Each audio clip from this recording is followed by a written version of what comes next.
Hello guys, in this tutorial I'll be showing you guys how to disable and enable control center on your lock screen with your iPhone. So if this is the first time visiting our channel, do not forget to like, subscribe, share and hit the notification bell in order not to miss videos like this. So let's get started.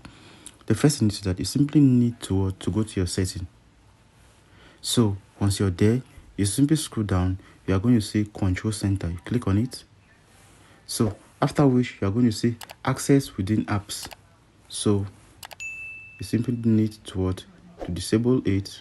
That is, you no longer have access on it, but if you want to bring it back, simply bring it back. So guys, that is actually the way you enable and disable control center on your iPhone. Thank you guys for watching. Don't forget to leave your comments in the comment section below if you face any difficulty doing this. We love you all. See you in our next tutorial. Peace out.